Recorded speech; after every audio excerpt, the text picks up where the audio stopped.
सहल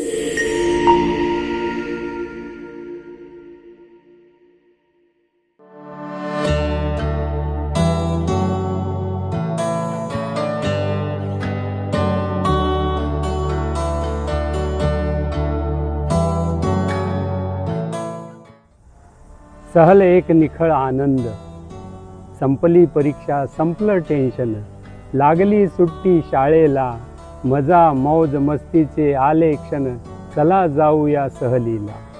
हास्य कल्लोळ मित्रांमध्ये, खेळ रंगती सारे, कॅरम बॅडमिंटन सायकलवर धावू आनंद भरे. तलावाकाठी जलक्रीडेत मन गेले हरकून, थंड पाण्यात भिजत डुंबत उसळे आनंद दुणावून. समुद्राच्या अथांग लाटा न्हाऊ सारे जाऊ, बोटीतून त्या लाटावरती मस्तीची गाणी गाऊ. वाळूतून घोडागाडी फेरी घेऊ हसत, पावलांचे ठसे उमटवीत क्षणते राहूया जपत. मिसळ पाव अन रसपुरी चव घेऊया सारी, बिर्याणीच्या सुगंधात सुप्त होय मन सारी.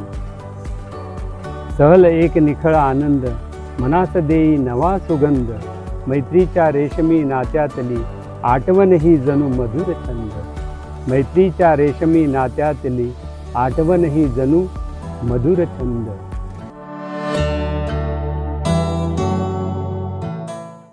मुलांनो, सहल म्हणजे निखळ आनंद, मजा मस्ती, खेळ आणि मौज आणि धमाल.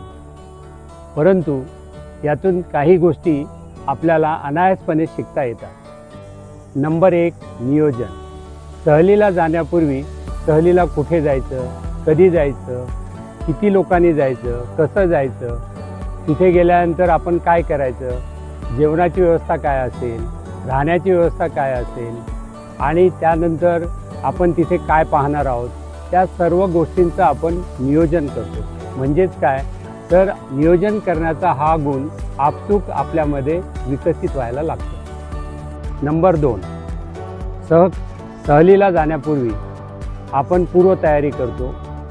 प्रवासामध्ये सहलीच्या ठिकाणी पोचल्यानंतर खेळामध्ये परत येताना आपण एकमेकाला मदत करतो, एकमेकाचं सहाय्य करतो, एकमेकाची काळजी घेतो आणि यामधून आपल्यामध्ये सहकार्याचा जो गुण आहे तो आपसूक वाढीला लागतो. नंबर 3, सहलीच्या दरम्यान आपल्या स्वतःमध्ये आणि आपल्या अध्यायी मित्रांमध्ये काही गुण सुप्त असतात आणि त्यापासून आपण अनभिज्ञ असतो.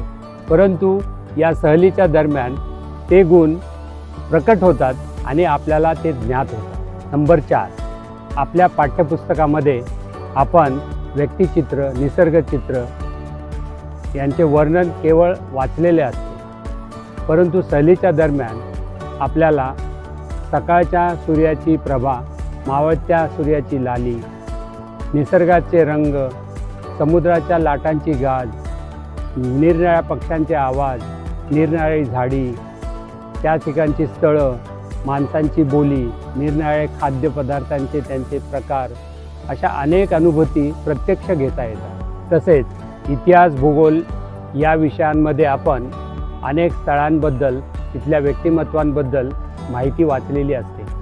सहलीच्या दरम्यान हे आपल्याला प्रत्यक्ष अनुभवता येते आणि आपल्या पूर्वजांनी केलेले कर्तृत्व त्याचा आपल्याला अभिमान वाटायला लागतो. नंबर 5, सहलीमध्ये आपण दंगामस्ती, मौज मस्ती करताना देखील तेथील परिस्थिती आणि स्वभावाचा परिसर पाहून आपल्यामध्ये हे कसे काय, ते काय असेल, ते कोणी बनवलं असेल, ते कसं असं निर्माण झालं असेल, अशा अनेक प्रकारचे कुतूहल निर्माण होऊन प्रश्न निर्माण होतात. म्हणजेच आपल्यामध्ये एक जिज्ञासा वृत्ती जागृत होते.